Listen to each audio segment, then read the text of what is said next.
And she told me an unbelievable story about this man who was diagnosed with numerous cancers in stage 3 and 4 and beat them all, and has now written a new book to tell the story.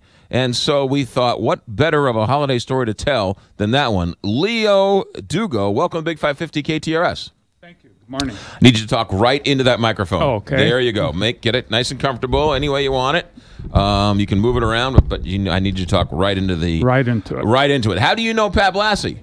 We've known Pat Blassie through golf for the last over 30 years. Is she any good of a golfer? She's a very good golfer. She was Glen Echo women's champion several years. You know you're on the air, and this is being recorded, so. I do. Okay, all right. All right, Leo, the name of the book is called? Attitude Determines Altitude.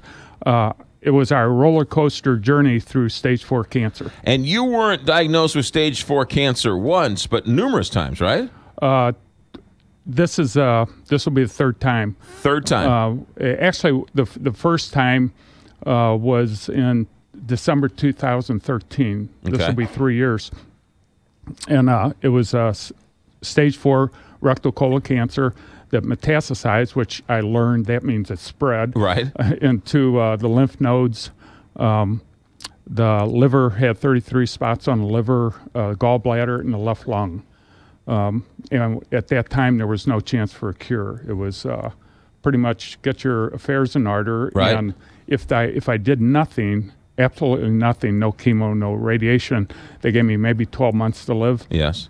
If I did the radiation and the chemo, they gave me possibly 24 months, but it was a marathon. There was no cure at that time. But I responded so well to the radiation and the chemo that in September 14, they offered me a cure, a chance for a cure through surgery. It was a big operation where they removed the metastasized tumor in the colon area. Right. They removed the lymph nodes, the liver spots, the gallbladder, but they left the lung alone because they said they did that all in one operation. So they said the lung would be too much to do along with that. Sure. So we came out of that almost cancer-free except for the lung, which we had a second operation on the lung, which took that out. So we were cancer-free twice. And after I finished the book, when I finished the book, I was cancer-free. And now I'm back on chemo. It's back again. You were diagnosed recently with? Just not stage 4 at this time. Right. I got 3 areas, 2 in the colon area and 1 in the right lung, which is a new area for it. Right. So we're under chemo right now. Right now. And this book, Attitude Determines Altitude, she was telling me that there's a website that, because this is something new, I guess, when friends and relatives and neighbors hear a friend has cancer, they all want to call and inundate the person with cell phones and texts and messages. But there's a website where you can go to sort of paint your message on that website. Tell us about the other website. Correct. That's called Caring Bridge, and it's designed specifically for patients with cancer, any kind of disease, or any kind of life-threatening injury. Right. And it allows either the patient or the patient's family to communicate to their family and their friends on how they're doing by posting journals. And it's a great website, and it's free, but you can donate to it. And it's a great way to disseminate information, so they're not bothering you, but they can keep up, and they can leave messages there as well, too, can't they? Absolutely. And that was so good because they would respond to the different journals and give you encouraging words and cheer you on, prayers. And when you were feeling down or feeling up to it, you could go to this website and read the messages and update people, and I'm sure it was some type of therapy for you. Oh, it was a lot of therapy. Just writing the journals became therapeutic. And I'm not a writer by no means. Thank God for spell check. And my wife, my daughter, that would do the grammar, make it look like somebody that really knew what they were doing. But this book, Attitude Determines Altitude, is taken from those posts, right? Yes. Because they were so inspirational and so personal, and did so much for so many, they wanted you to write a book on this. Yes. Yes. Yes. I was very nervous about that because, like I said, I'm not a writer. I was a construction worker. But that's how this came about. Well, clearly your post touched a nerve with a lot of people for them to sort of come to you and say, this should be a book. Yes. Yeah. Well, I tried to keep it light, not get too detailed in how much chemo or what type, just kind of everyday life and living with the disease, and how to, if you keep a good attitude and try and keep your humor about you, you can get through this and don't give up. Because at first there was no cure, and now I've beaten it twice, and we're on our third leg. How hard is it to keep your humor and to keep a good positive attitude when you're diagnosed with such a terrible disease and such terrible news? At times it's tough, but my dad, that's where the book title came from. My dad was a pilot, and he gave me this early training on attitude determines altitude, meaning the position that wing flaps allows the airplane to reach whatever altitude, however high. And he drummed into that into us, that the better of our attitude, the better our life will be, the higher we will go. Right. Attitude determines altitude. If you, Leo Dugo, did not have a good, positive attitude, would you be sitting here today? I don't think so. I really don't. I think I would have gave up. Going into Siteman Cancer Center for my treatments and that, I see a lot of people in there that don't have a good attitude, and it shows in just the way they conduct themselves and handle themselves just through treatment. The nurses, the oncology nurses, are unbelievable. Mm-hmm. They go above and beyond the call of duty, and how they take care of the people, even with the bad attitudes, is just remarkable. When you say a bad attitude, I mean, are they angry? Are they depressed? Or can they not get out of their own way? I mean, what? Because I can. All of us would probably go through some bad attitude after giving a terrible news, being given terrible news. I think it's a combination of all of that. Just why me? Right. Why did I deserve this? Why not? Who made us so special that we're beyond getting any kind of disease or any kind of bad luck? Sure. Attitude determines altitude. A roller coaster journey through stage 4 cancer. Leo, there are people here who are listening to this who are maybe driving back from the hospital, just getting the news. Family members dealing with it. Give us some helpful hints along the way. What would you tell those people?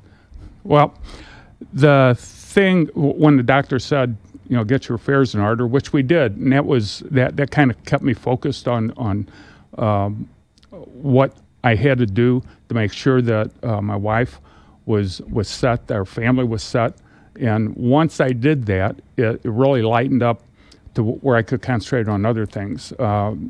Hobbies are huge, whether you're a golfer, you're a woodworker, you play checkers, chess, whatever.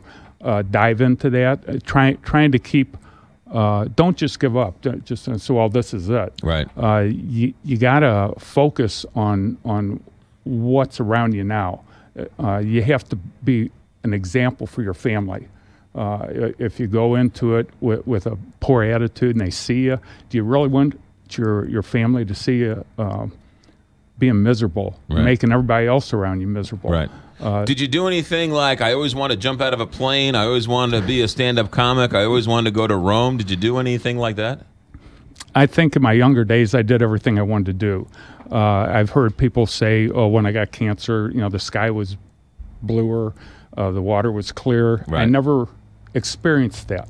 I've never wanted to climb a mountain. I wanted to drive race cars. I wanted to play golf. I've done all of that. So I wanted to have a family, which I have. Right. A beautiful wife. I got that. So there's really nothing, that made me think, well, like you said, I want to go climb a mountain or jump out of an airplane. Right. No. Yeah. I've heard people in your situation say that other people treat you differently and that they're afraid to mention the cancer. They're afraid to bring, like they're going to tell you something you don't know, or they treat you more fragile. And I think through your posts, through this website, it made you relatable to people, and you were able to, and they were able to give you their prayers and goodwill because you made it real. Does that make sense? Yes, it does. There's so many emotions that I've witnessed with our friends and our family is how to approach me. They're afraid to say anything that it'll drag me down. Right. And on the other side, there's other people that they think you got cancer cooties. Right. And they're afraid. I don't want to touch you. I might get it. Yeah. I want, because you got the dry skin, the acne, I didn't lose all the weight like a lot of people. You see them all drawn, but you can see with the dry skin, the split fingers, and that they think, wow, he's going to touch you, and you're going to get it. Right. And that's just a misconception. Yeah. Or somebody loses their hair and they're wearing a scarf, and oh my goodness, I can't notice you lost your hair and you're wearing a scarf, and I can't. Where I think advice you would give people is what? It's okay to talk about the cancer, right? Yeah, absolutely, because it answers their question. It becomes they're more informed about it. They're more. What they can learn is just paying attention to your body, the changes, and that's how it came about on me. Is don't take anything for granted. Anybody can get this. Yeah. It doesn't matter what kind of lifestyle you lived with cancer. Mine was different because I was exposed to different chemicals and substances. Yeah. I also think, Leo, that, and tell me if I'm wrong, but if you talk about it, you're not afraid of it. And being afraid of it is the most dangerous thing of all. And if you talk about it, you sort of beat it back. You sort of fight it that way. Yes, I would agree that. You got to come to terms with it, face it, get a good team of doctors, and doctors explain. We had a team of doctors that didn't sugarcoat anything. Right. We wanted it that way. Rather than go in la land and, this is nothing. Right. It's a serious business, but you can beat this. The book is called Attitude Determines Altitude, a roller coaster journey through stage 4 cancer. Leo Dugo, a St. Louisan, with Jessica Browner. Now, the website is still up and running, and you're still there posting updates on all this stuff, right? Correct. You buy it through Amazon.com. Right. It's available through that. All the proceeds from the book, every penny of the proceeds are going towards research of cancer and Siteman Cancer Center. They've got a patient care fund that patients that can't afford their meds that the insurance doesn't cover. Right. It goes towards that. It goes towards transportation. And what Siteman doesn't get, then the rest is going to go towards colon cancer, liver cancer, breast cancer. We're going to dole that out. But every penny is going to go towards cancer research. I heard your posts were must read because they were so engaging, and so funny, and so poignant that I heard that you gave a lot of people a lot of hope through your own posts. Maybe I wrote that. I don't know. Maybe somebody else wrote it. There you go. You were delusional. You were on drugs, right? It wasn't you. It was the drugs talking. Yeah, I can actually say that. Attitude determines altitude. Our roller coaster journey through stage 4 cancer. St. Louisan Leo Dugo, thank you very much for coming in. Thank you for sharing your story.